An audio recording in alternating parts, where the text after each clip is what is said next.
5th season of Business Breakfast.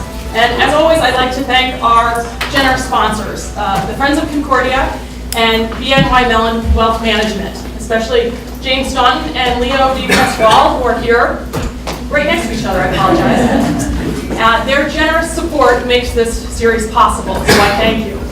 And I also wanted to thank our friend and neighbor, Bill Mulrow, for introducing us to our speaker tonight.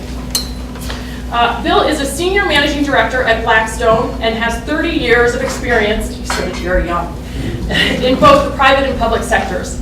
He has extensive experience in financial markets, including public finance, asset management, and investment banking, as well as having served on an array of boards, positions actually, in federal, state, and local government. Bill's willingness, and the willingness of all friends of Concordia, really makes these programs successful, so I thank you. Will you please join me in welcoming Bill Mulrow, who will introduce our speaker.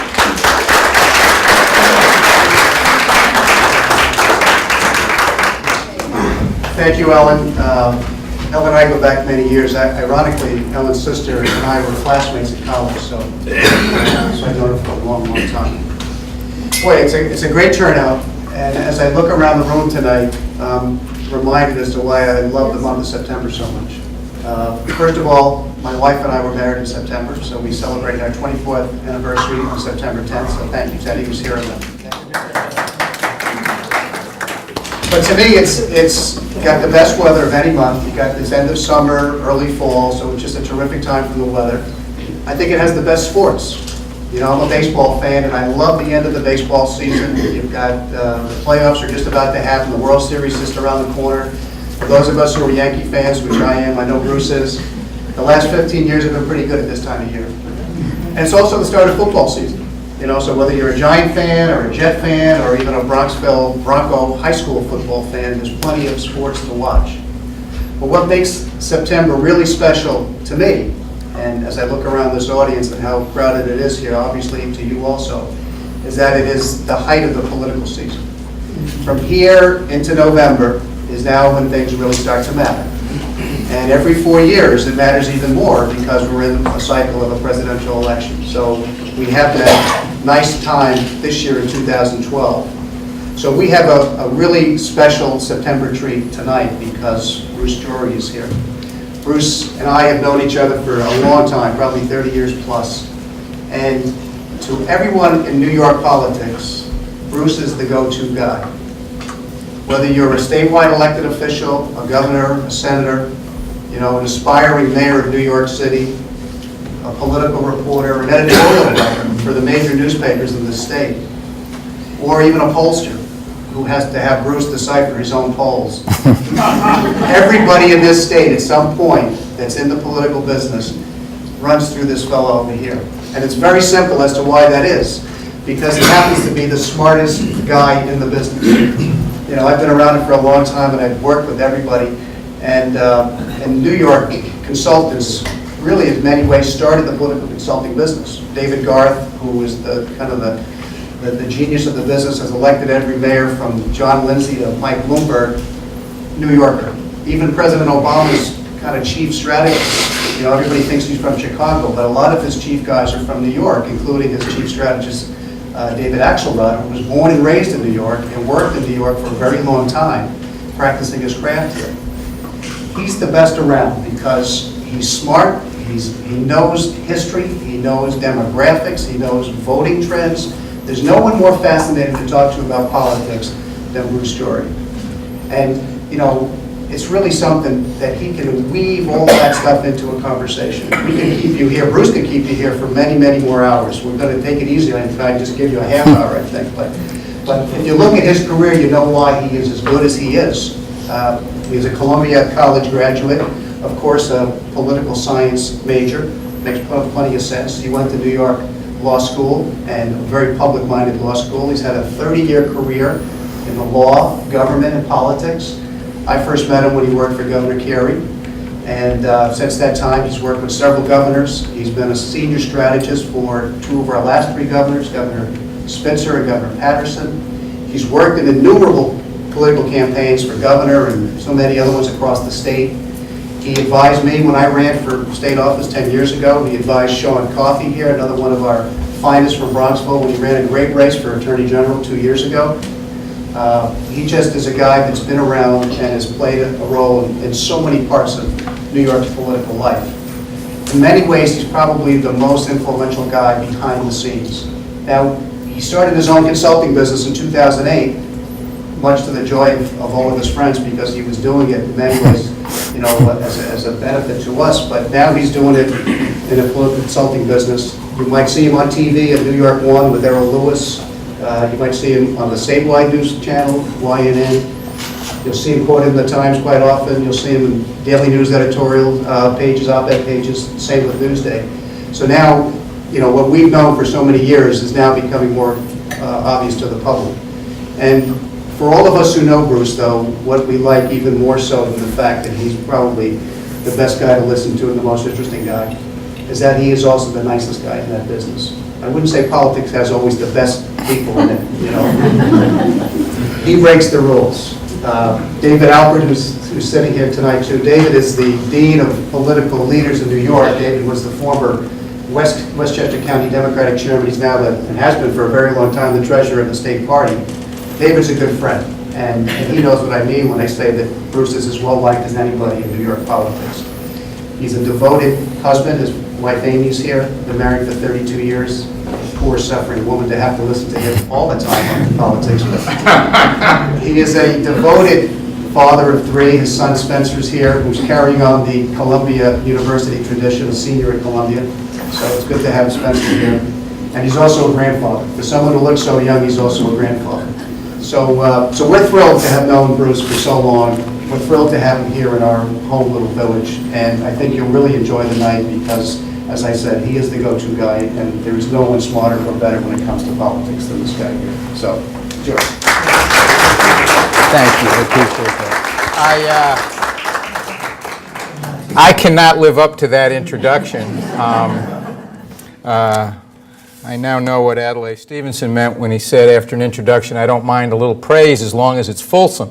But Bill, thank you. The 2 races I worked on that I was saddest about because they didn't win were Bill Mulrow and Sean Coffey. I think New York lost 2 terrific public servants, but the smile on his wife Teddy's face, and if Ann were here, the smile on her face that we were not successful, makes it up to me a little bit. But thank you. What I'd like to do tonight, first off, I'm not here to grind any partisan axes. This is going to be a very political half hour, and then hopefully your questions will take us through the second half hour. You won't just look at me and not have any questions. That would be bad. But it will not be at all partisan. I'm not here to grind partisan axes. I want to test my postulate that we are at a crossroads, and that we're at a crossroads in our politics because of 2 interlocking trends. One, this Great Recession, and why we call it a Great Recession. And 2, the incredible demographic changes and fluidity in our culture and society that are merging to create a very different political era that we're at one of those crossroads. Newt Gingrich likes to call it a watershed, but I'll prefer to call it a crossroads. But next, I want to give you the ability, I want you all to be able to put on a great deal of weight between Election Day and Thanksgiving, because based on this talk, you can make bets that you will all win. So I want you to have to go on diets post-Thanksgiving, because those first 2 weeks out, I want you to be able to win bets based on where this race is, and I'm going to give you a couple of surprises to look at. But then finally end a little seriously in what I think is a desperate cry for we need, whoever is going to be elected president and in Congress, a mandate, because if we go into the so-called fiscal cliff, that date on December 31st, when both the Bush tax cuts expire and the sequestration cuts that got us through the debacle of the debt limit crisis last August, if that comes together and we don't reach agreement, we could trigger a self-induced recession that could, in light of other events around the world, the whiff of deflation in China, the whiff of deflation in Japan, the credit doldrums in Europe, could be a very disastrous things for our children and grandchildren.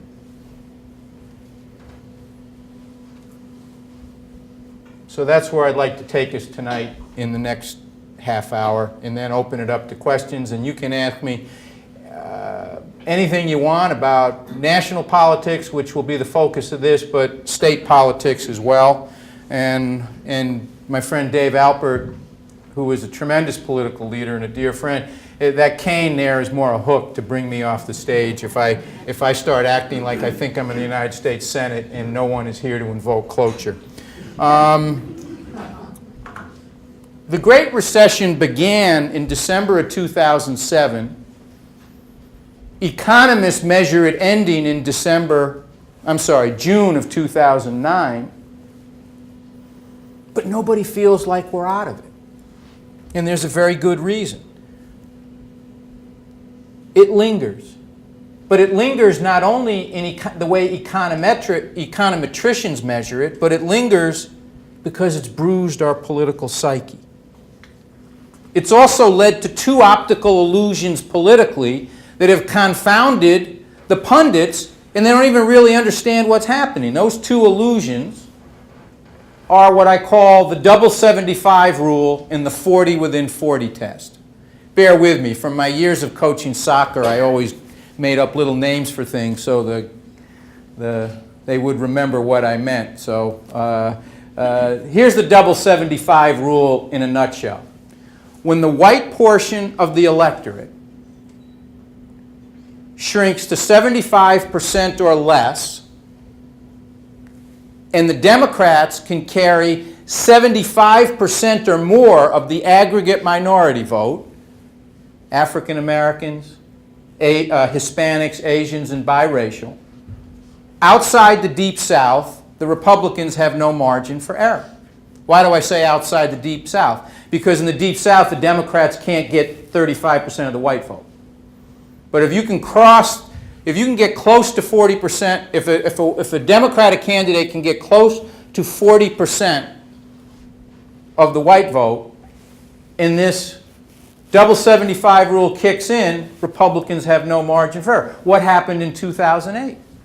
The aggregate minority vote grew to 26% of the national electorate.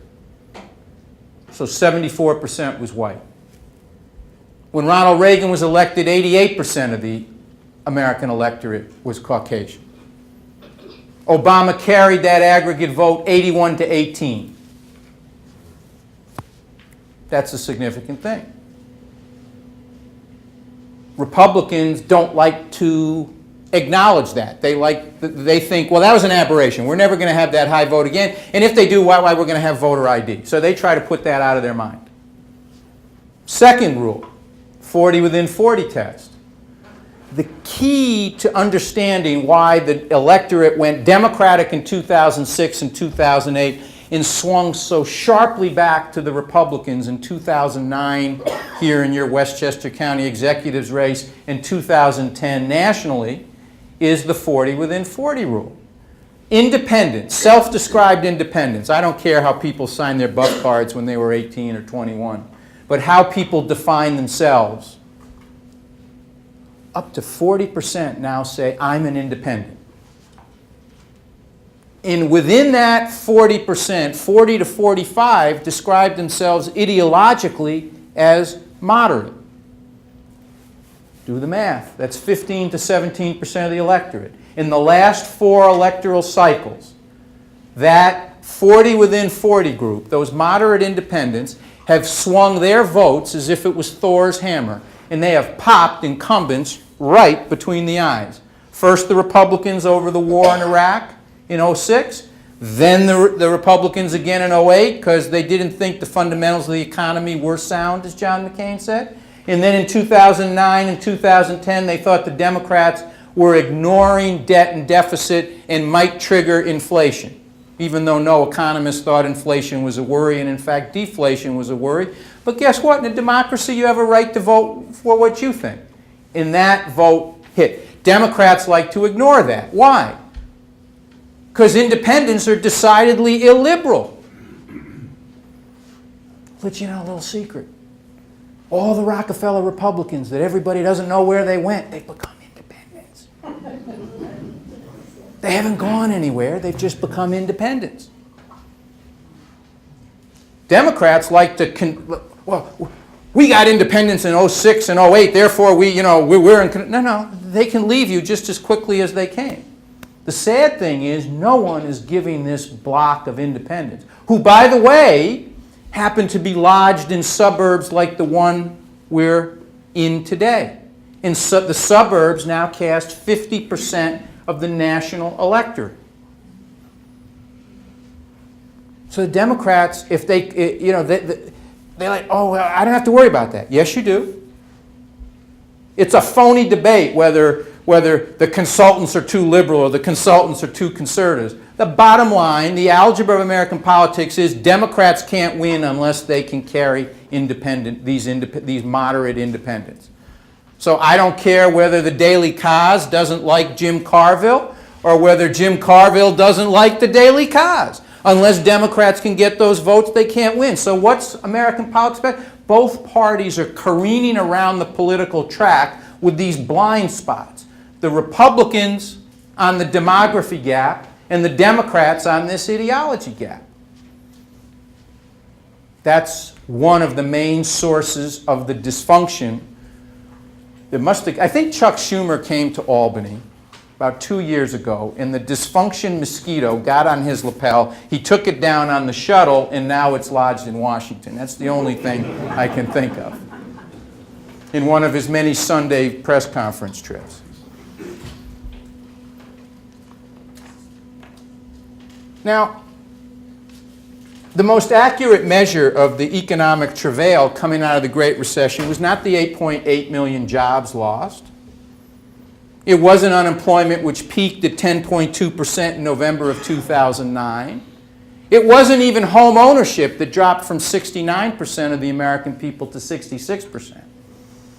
No, what it was lodged in long-term unemployment in the fact that a new poor were created, particularly in the age group 45 to 64, who did not expect it. Also, the middle third of professions in this country, or jobs, occupations, were hollowed out. Construction, manufacturing, and information sectors with hourly wages of $13 to $21 an hour took 60% of the job losses from 2008 to 2010. And politicians have not gotten a mandate that goes forward. So we're in almost a Maginot line, like it's almost like watching World War I in politics. Somebody marches ahead 800 yards, promptly gets shot up, retreats, the other side charges, and they promptly get... And it leaves those of you in the middle very angry and frustrated. For 12 straight years, America's economy has not grown, the GDP has not grown by 4%. You want to know why the Reagan-esque refrain that Romney thought would just deliver the election to him? Are you better off now than you were 4 years ago? Because the American people realized that for 12 years, through both parties in control of the White House, both parties at different times in control of the Congress, nobody's been able to give us the job growth we need. The economists would tell you that you need job growth, you need GDP growth of 2.5 to 3% to have sustained declines in unemployment. And you need job growth of 4% to get that organic, what do the economists call it, the virtuous cycle. So there's not a lot of trust in either party. It's not a good thing for either party.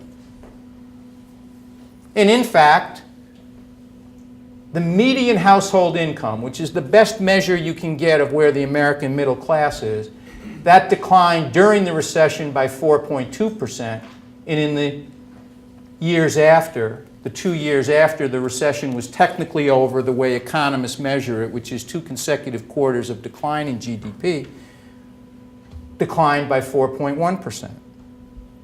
Now, in political terms, it went down 4.1% from when Obama took office, but it went down 4.7% from Bush's last year in office and declined by 6.7% from Bush's first year in office. But let's go back a little further. From 1979 to 2009, there was a 12% decline in what the Bureau of Labor Statistics call the middle skill occupations: sales, office administrative workers, production workers, and operators. The American people, the middle class, understands they're under siege, and they're tired of nobody being able to successfully address that. There are political implications from that kind of alienation and fear. The other thing the American worker realizes is that we've had a shift away from extensive employer-provided training programs. It used to be if you went to work for GE or Boeing or Caterpillar, that they would train you.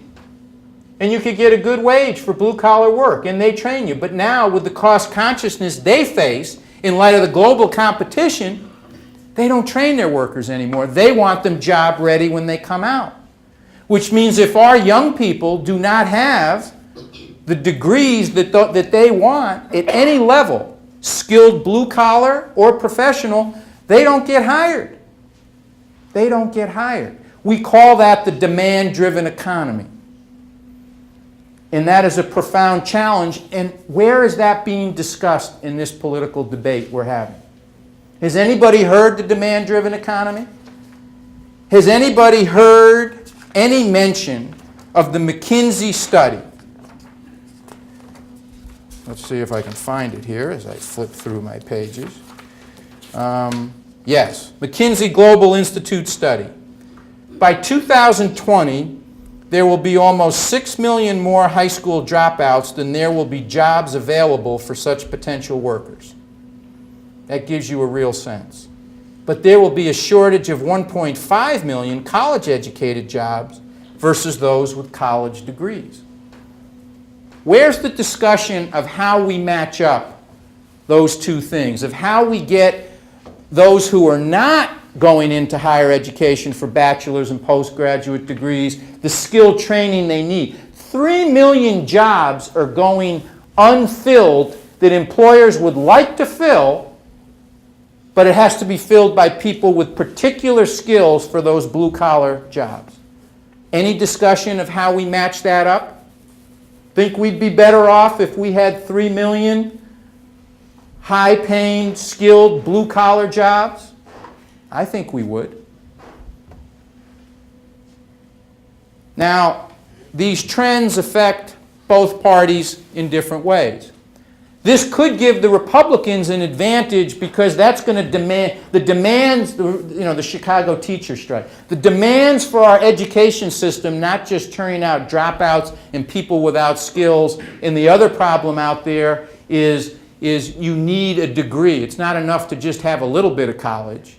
So for those students, go to class, graduate, and get out with a degree. Because if that doesn't happen, you're in the backwater. You have to get degrees. We need to address that. And if the Republicans talk about education reform in a credible way, that will help them. But on the other side of the equation, we're starting to see a different kind of Dust Bowl. Remember the Grapes of Wrath? The Dust Bowl that moved out to California, the Joad family? Now we're starting to see people move to the so-called Idiopolis communities. That's a fancy sociologist term for saying metropolitan areas with large research universities surrounded by a manufacturing and light manufacturing base. Think Austin, Texas. Think my now hometown of Albany, New York, around nanotechnology. Think Ann Arbor. Think Palo Alto. Think Columbus, Ohio. In fact, the employment statistics show that the people, that even blue-collar workers lacking education have a higher chance to get employed and get paid more when they're working in these Idiopolis communities. People are not stupid. They're going to start to gravitate to that. Those are the communities where the Democrats have done best So we have these two counter trends. But neither party is really taking advantage of the trend lines. Now I'll give you another way of looking at this, a more political way. Why do people say we're a center-right nation? I'll tell you why, because we are. Cantrell and Free, the pollsters, did polling back in the mid-1960s. I regret to say, as a freshman at Columbia, I remember reading about them when they were pretty new, and now nobody remembers who the hell they are. And they determined that when they polled people, they had a series of questions. And they found that, that only 20% of the American people were ideologically liberal, but 65% were operationally liberal. What does that mean? If I ask you a question on size of government, scope of government, thematic questions, only 20% of the American people would come back. I'm sorry, 17% were ideologically liberal, 65-17. You'd come back with a conservative argument. But if I asked you if you like Medicare, if you like Social Security, if you were in favor of the minimum wage, yes, yes, yes, and yes. When they asked the Cantrell-Free questions again in 2010, 65-20. 65% were operationally liberal, 20% ideologically liberal. Now, until very recently, conservatives outnumbered liberals 40-20 on those scales, with moderates in the middle. That explains how the parties campaign. You want to know why the Republicans don't like to get specific? Because they want to keep it thematic. They've internalized Cantrell and Free statistics. They know that if you can talk about the healthcare debate in thematic, basic terms, you win. That's why Frank Luntz makes all that money for consulting on the words you use, because they're trying to win that thematic battle. Now, Democrats, if they can wrestle you to discuss Medicare and Social Security in those issues, they'll win. It's the difference between 94, having the Gingrich Revolution, and 96 turn right around for Bill Clinton. What were they fighting over? We may be going through that right now. Oppose a government-run health care plan. Doesn't matter that basically they left it under the control of private insurance. They convinced people it was a government-run health care program. Now we're fighting over Medicare and Social Security. You know. Now, Paul Ryan is a very bright young man. He really is. Isn't it nice to be able to look at somebody nominated for vice president, call him a young man, think he looks like a kid? I like that. It's new to me. Hope it grows on me. But recognize what he and his conservative allies in that congressional wing and the Tea Party movement are saying. They think they can turn this gravitational force I have described to you on its head. They think they can get specific on Medicare, and they had a very difficult time talking Paul Ryan out of adding privatization of Social Security to his budget, but they finally did. They think they can turn that on their head and people will accept that. Good luck. I don't see it in the polling data. So, where does that leave us into this election? I think one of the things that I'd like to stress is when I look at all these trends, we've been divided on many lines in this country. Sectionalism divided us early in our history. You know, the Virginia presidents, certainly sectionalism was a big part of the slavery issue leading to the Civil War. Religion has divided us, prohibition. Labor was a key component. The combination of religion and labor were the essence of what changed in the New Deal. Race has certainly divided us post-Civil War, the Solid South moving to the Republicans.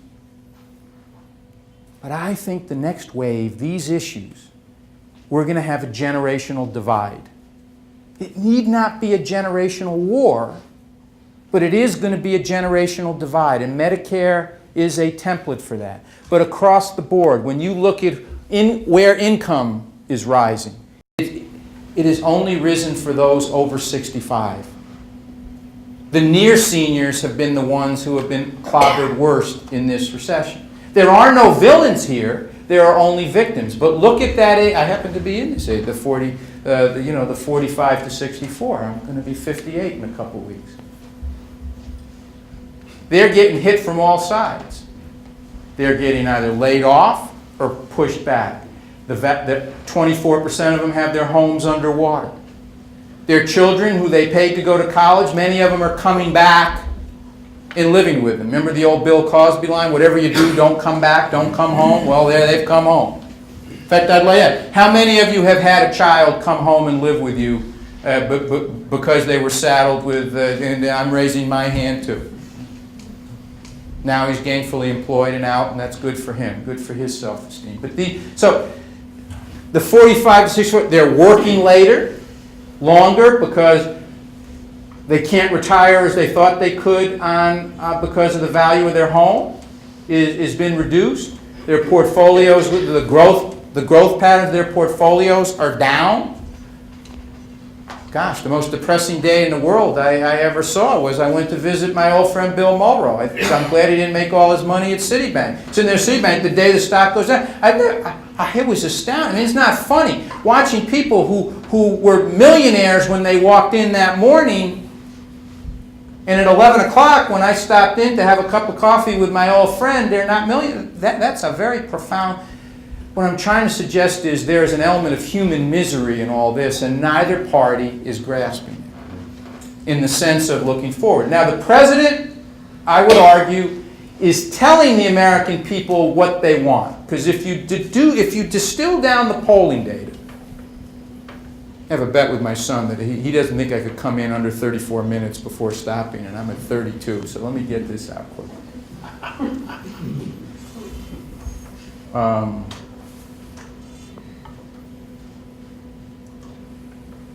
Lost my train of thought. Where was it? President's telling people what they want. Oh, yes, yeah, thank you. Because when you distill down the polling data, what people would like is a credible short-term, a credible pragmatic growth strategy for jobs and infrastructure, etc., but tied to significant long-term deficit reduction. Because they don't like what they see for good and sufficient reasons what's going on in Europe. They're afraid of it. We should be. You can't keep going on like that. But they also recognize pragmatically the lesson of the 1990s, and we've never given George H.W. Bush enough credit. We had to raise those taxes a little bit, cut the budget as Clinton was able to do, and merge it so you got growth. Because to have any significant debt and reduction in deficit and hence debt, you need three ingredients. You need increased revenues, you need significant cuts, but you also need economic growth. You can't get there where we need to get without a tripod that is balanced. He's talking that. The doubt about him is, can he deliver? Can he break the deadlock? Romney, on the other hand, is locked in, and I'm not going to make fun of the 47%. That's not what tonight's about. I could, but I'm not. If you want to do that, wait up for Jon Stewart at 11 o'clock, and you'll get a good dose of that. But the saddest moment in the Republican debates, not in terms of my analysis of whether they're right or wrong, but to connect with the American people, was when in the debates each of them was asked, would you accept a package if you got $10 in cuts for every dollar in revenue you raised? Think of it, 10-1. Reagan took a 3-1 deal in '86, I believe. And not one of them said yes. That's a problem. Now, to finish up, I think I'm going to probably lose my bet, but that's okay. I'm going to give you 4 tipping points or keys to judge the election, then we'll throw it open for questions.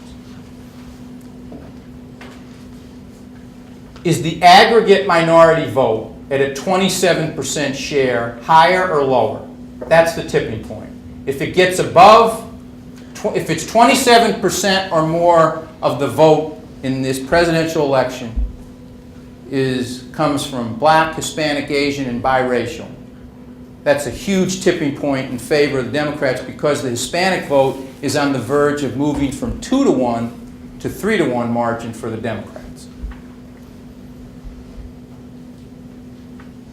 Do women outvote men by 13 million or more? In 2000,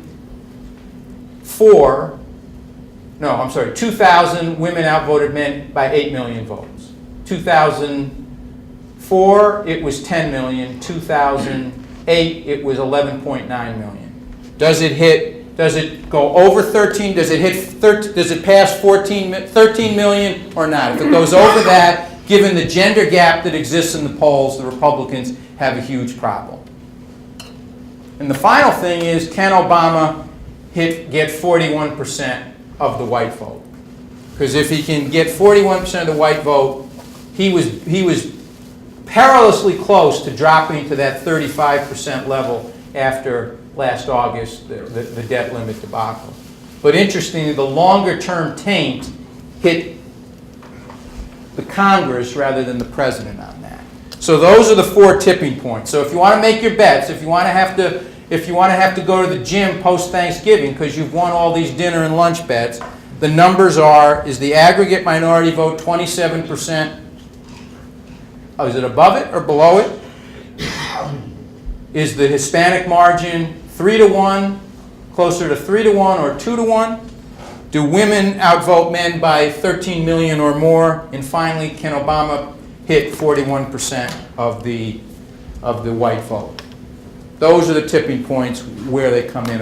With that, I'll stop and take any questions you have, and please have a couple questions so I didn't bore you all. Yes, sir. And thank you for asking the first. I would be interested in your telling us what you think of polls. The media uses polls all the time, and I think a lot of those polls are ill. You have triggered a Captain Ahab moment because those pollsters are my Moby Dick.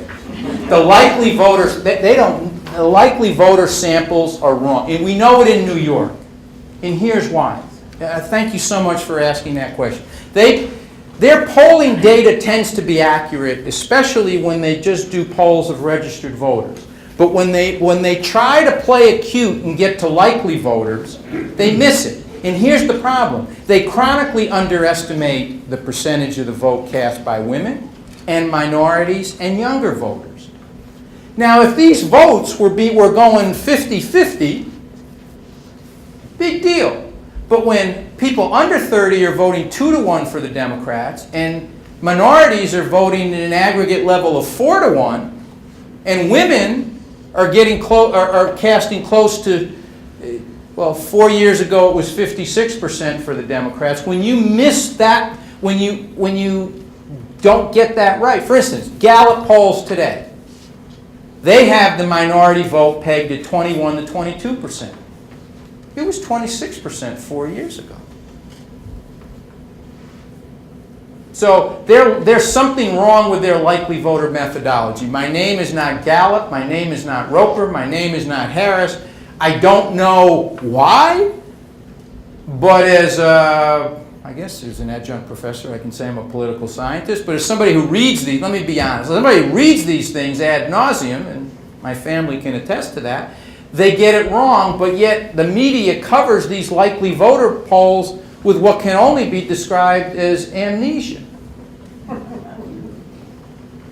And so that's a real problem. One of these days we're going to have a guy looking like a certain haberdasher from Independence, Missouri, holding up and something that says, you know, Dewey beats Truman.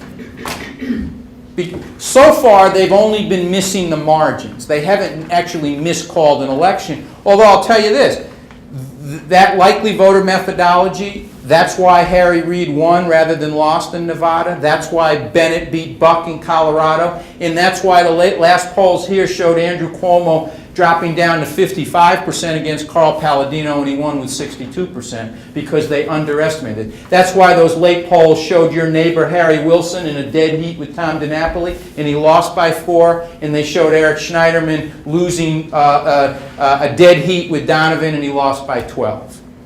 because of the likely voter methodology. I have called for, the Times actually gave me in their public editor a little space in this. I said, okay, fine, you want to do your likely voter methodology? Fine. But at least tell us what all registered voters think, because that tends to be closer to what actually happens. But then they forget. Now, this year, the Times is lined up with Quinnipiac, who's probably has the worst track record on likely voters, and they're now running likely voter samples. Thank you for asking that, sir. Bruce, you know, the election, presidential election is one election, it's 51 elections. Yeah. And so in the 8 elections that will apparently count, the 8 Yep. swing states, have you sliced and diced the numbers with regard to those? I mean, Yeah. Have you applied the rules to those states? Because that's where Yep, you decided. Yes, I have. This was not a setup. Florida. Rick Scott has the voter ID issue there, you know. I don't know how many Hispanics he can deter from voting with that. But since 2008, 492,000 Hispanics are eligible to vote today in the state of Florida who were not eligible to vote in 2008. That's mostly because it is a much younger population, and every year more and more Hispanics not only turn 18, but hit 30 and hit 35 and hit 40, which are your prime voting age. You know, the pay a mortgage, have kids in school, that'll teach you you have to vote, you know. I don't know. Maybe it's the only way you feel you're in control, because when you have teenagers, you know you're not in control. I don't know. But I don't mean to be like, but so yes, in Florida that's a huge issue. In Virginia you have and so how many of those 492,000 come out? I don't know. Is it 50,000? Is it 100,000? Is it 150,000? In Virginia and North Carolina, there's significant increases in the Hispanic, but also the black. I'll give you a great statistic in Virginia. In 2008, the under 30 share of the vote in Virginia, this is how Obama carried it, the under 30 share was 20% of the vote was under 30. Wow. The black share was 20% also.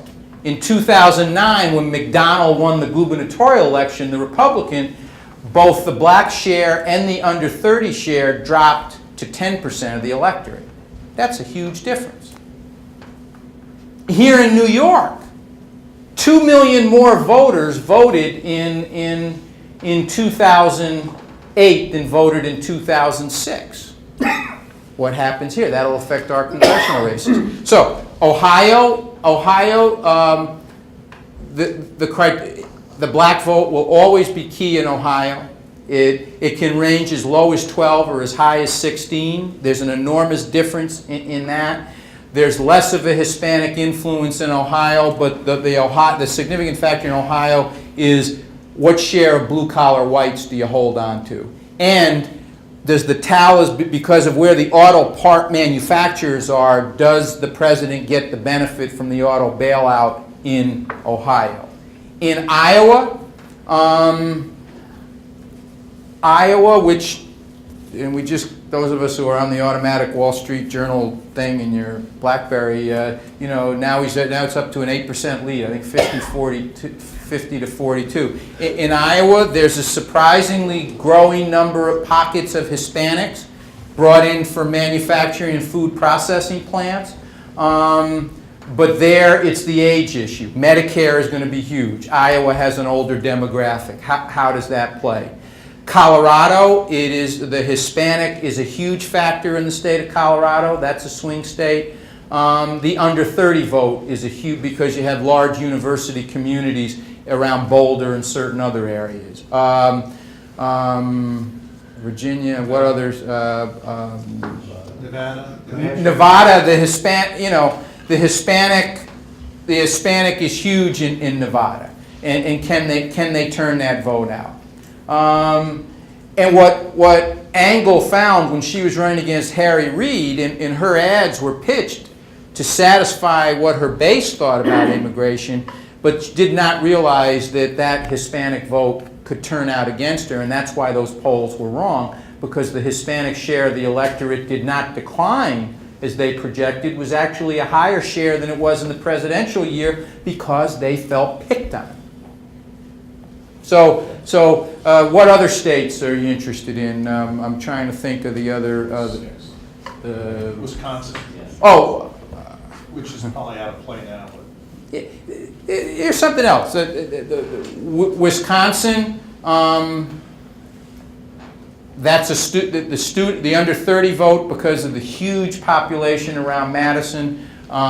There's a significant African American in Milwaukee, and that's going to be a blue collar thing. Interestingly, 18% in the exit polls, 18% of those who voted not to recall or throw out Scott Walker were Obama supporters.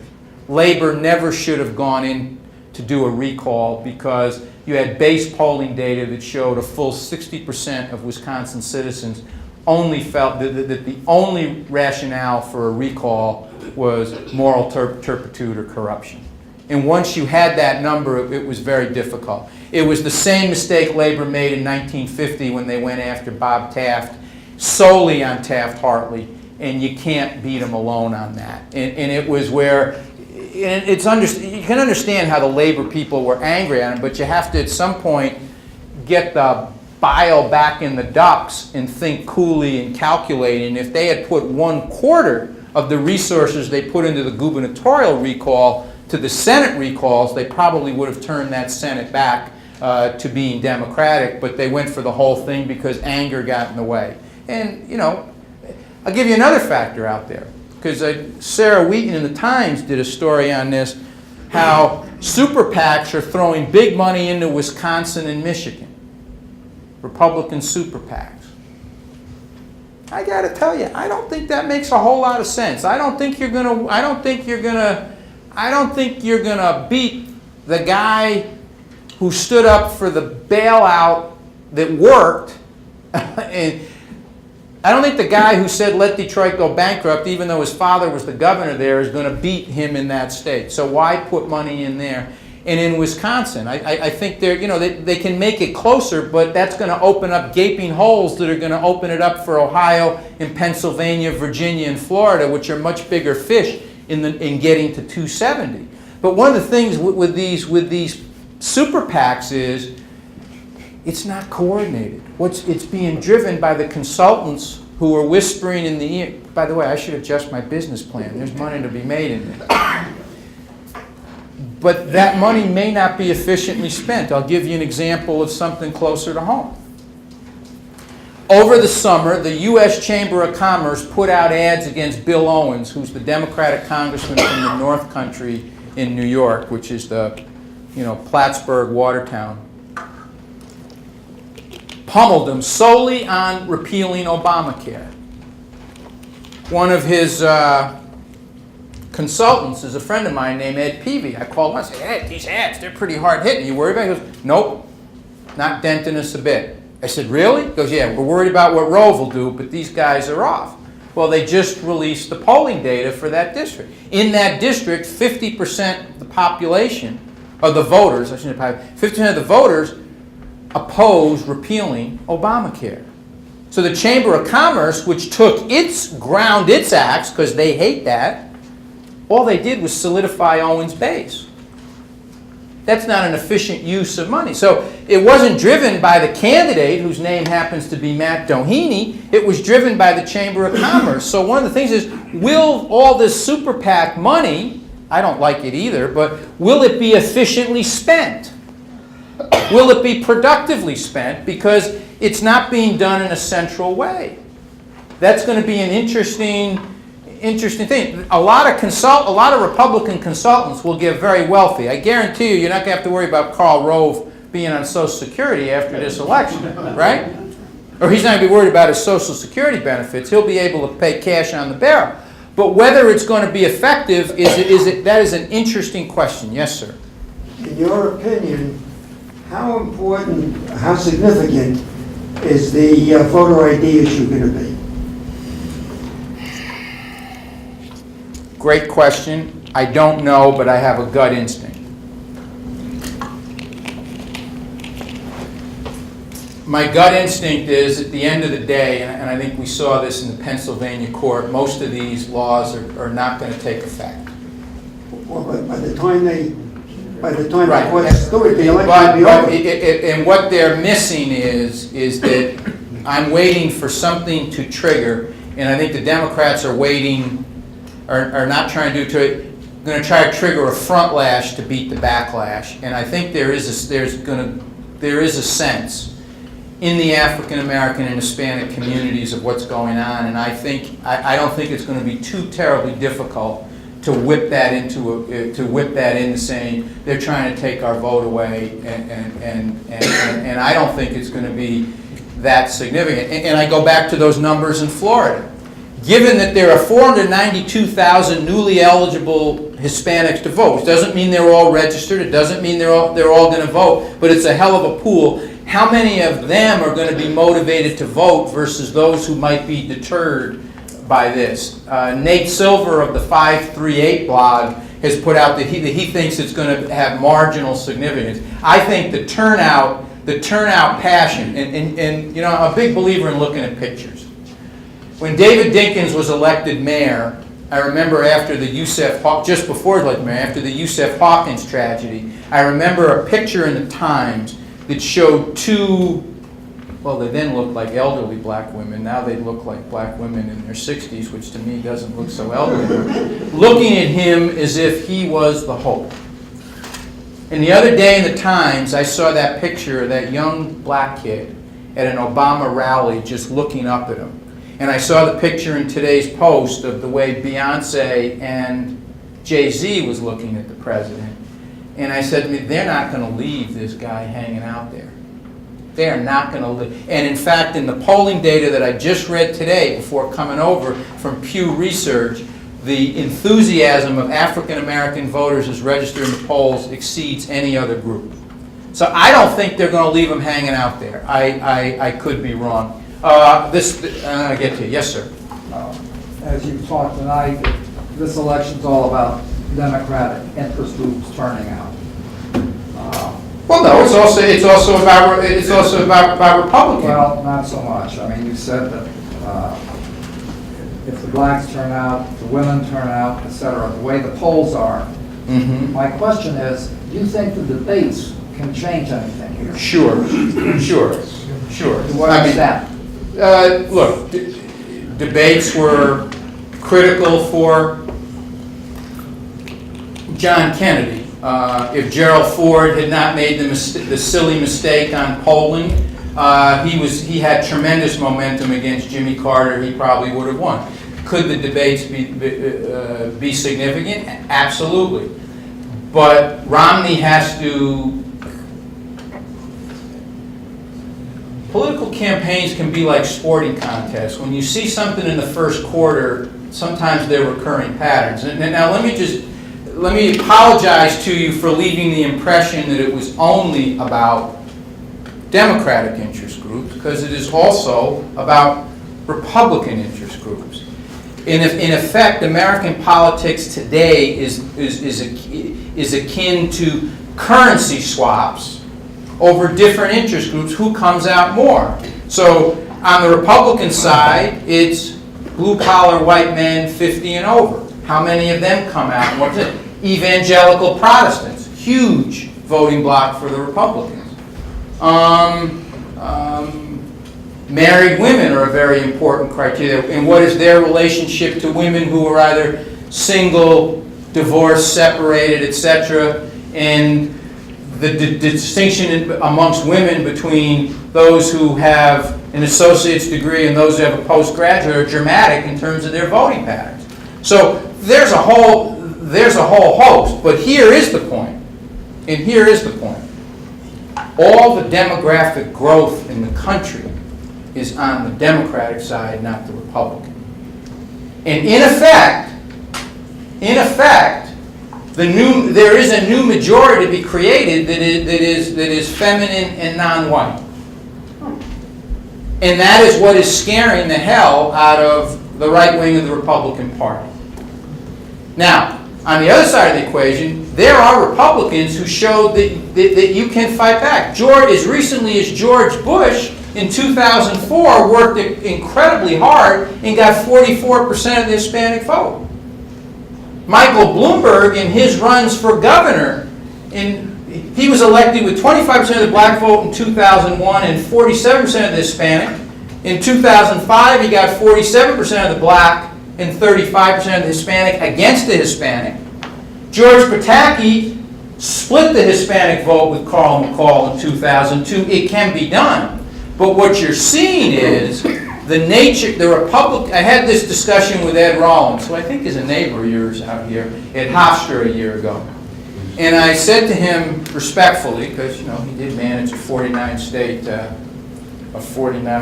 national majority, and I've got a couple of marks on my escutcheon that don't quite match that. But I said, Ed, does what the Republicans are going through now remind you of what the Democrats went through in the post-McGovern from 72 to 92? And he said, you're absolutely right. And then he asked me, well, what do you mean by that? I said, well, two things. One, when good, solid candidates run for president in the Democratic side in the 70s, they wound up losing re-elections because they got so out of kilter with their own states. And I'm watching a guy like Santorum run for president. He did it the flip. He lost by 18% for a Senate, then says he wants to run for president. I said, I'll bet you Michelle Bachmann's margin in her district comes down this year from what she said based on what she said for president. And when your candidates, when your party primaries are weakening your seat corn, that tells you something's amiss.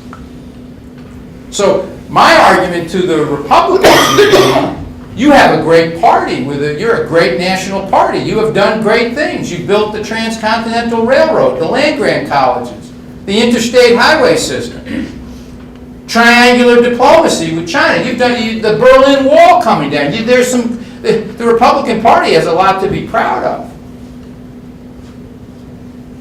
But don't lose being a serious governing party, and don't allow primaries to remove you from that. That's what happened to the Democrats in the 1980s.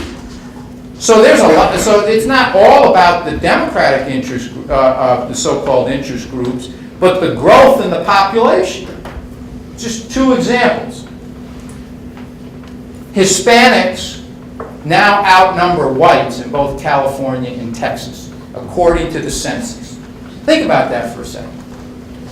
Here in Westchester, 39% of your population is non-white.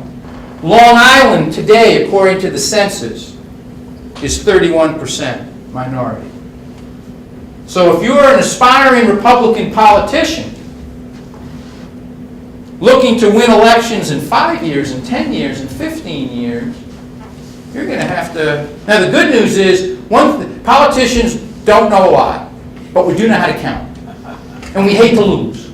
So ultimately, you shift. The Republicans went through this before. They blew the white Catholic vote for 3 decades. Right? They paid a price for prohibition. It was easy to beat up on Al Smith in 1928. Very easy. And you won the election. But at the very moment the white Catholic vote was surging and huge in the key electoral vote states. Where did we Catholics? By the way, I'm saying this at a Lutheran college, and I should note my father was Hungarian, but came from a line of Lutheran Hungarians, which is pretty rare, because it's even more of a Catholic population than the Polish. But at the point the white Catholic population was surging in the nation and disproportionately high in the key electoral vote states, New York, Ohio, Pennsylvania, Illinois, Michigan, Wisconsin, are the then great, the Republicans turned them off. Now the Democrats flipped it, and they stiff-armed white Catholics in the 1980s. Reagan Democrats like to eat pasta on Sunday afternoons. Now Hispanics are there. Where are Hispanics? Hispanics have the same good fortune that white Catholics and particularly Italians did. They not only have heft in numbers, But they're in the key electoral vote states. Where's the Hispanic? Where are the largest Hispanic populations? New York, Florida, Texas, California, Illinois. That's pretty astute. You're not going to be able to win the Electoral College without that. And I remember the point when I made my point. I could go on and on. This lady has a question. I'm sorry. If the worldwide terrorist attacks continue, how will they impact the election? That could be the true October surprise, and I do not know what the reaction to that is. There is an incredibly serious game. Not a game. It's a chess match being played, and I don't know whether Obama and Netanyahu are playing good cop, bad cop, or it's as bad as it seems.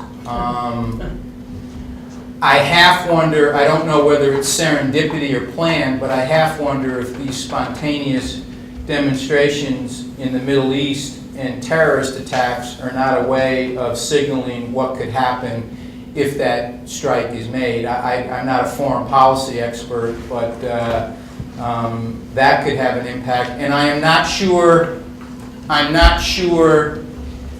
who it would benefit politically. I do know this, while past is not always prologue, the instantaneous reaction of the American people in times of those kinds of attacks always rally around the president. At Pearl Harbor, at the Bay of Pigs, which were not exactly great things, there was a rallying around both Roosevelt and Kennedy. Kennedy's poll ratings were higher after the Bay of Pigs than after the Cuban Missile Crisis. There was a rallying to George Bush after 9/11.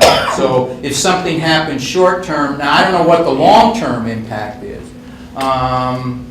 It is a very good question. That and the debates, which this gentleman asked about, are if we were in a game of pinochle, that's what's in the kitty and we don't know what's in there. I honestly don't know. And I hope as a citizen that we don't find out. And I'm sure you would agree with that. Yes, sir. You had, I think, astutely referenced the power that independents now have. Yes. Most of us who belong to a party and have for many years Yep. have a hard time fathoming why somebody can't pick one of the two parties. They have opposing political philosophies that go back to the foundation of our nation, Jefferson, Hamilton, the debates that existed then Yep. exist today. Yep. You kind of go one way or another. You don't go somewhere else, it seems to me. So I don't understand why so many people are doing it, A, and B.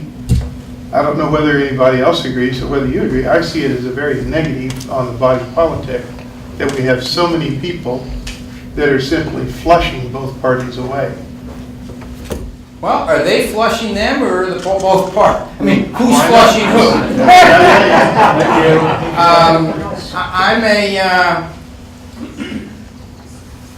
I can speak to this. I'm an unaffiliated voter. I'm perceived as a Democratic consultant because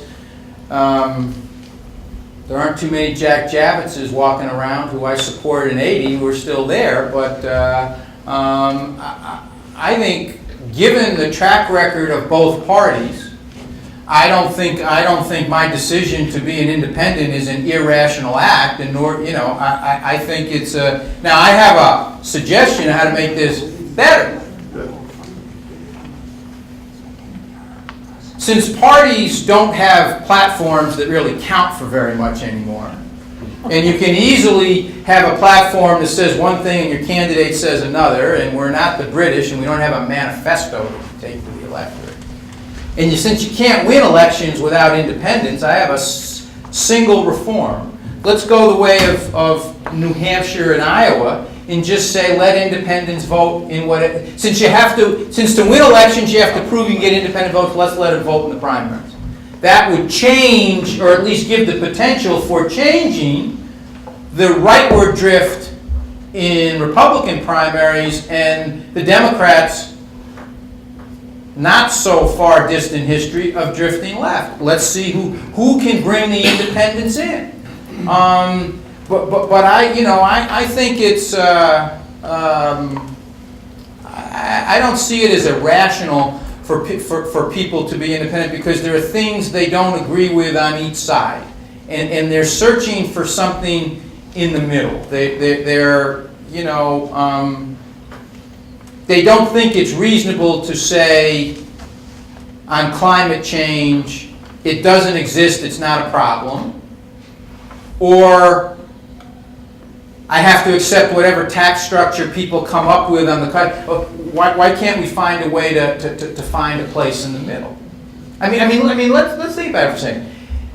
That Obama jobs bill, every provision he put in there had been at one point or another sponsored by Republican senators. The payroll tax that they enacted was an idea of Orrin Hatch's and Chuck Schumer.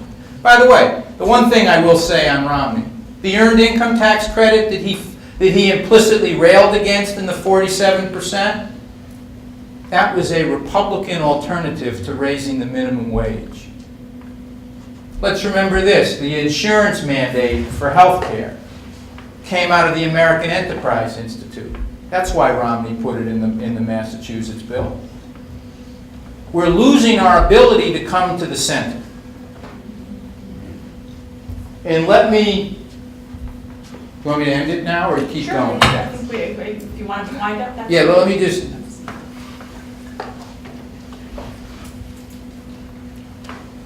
I believe to my core in American exceptionalism. But I do not think American exceptionalism was something that was handed to us like Moses coming down with a tablet from Mount Sinai. I believe that American exceptionalism is a gift based on what we have always done well, which is integrated new immigrants, whether they were the Scotch-Irish or whether they were from Guatemala, whether they were brought here in slave ships against their will, or whether they came from Italy and Poland to escape abject poverty. I believe also that in American exceptionalism, which has taken all these strengths and found a way in a mixed economy to generate growth while having a safety net. Let's remember, the first notion of a safety net was developed not by Franklin Roosevelt, but by Herbert Hoover for World War I. Let's remember that. There's a bipartisan tradition in this country. That is what made us exceptional. We've always been able to rise up. That is what seems in doubt now. But let me end on a note of optimism from across the sea. Remember what Winston Churchill said, America will always do the right thing after they have tried everything else.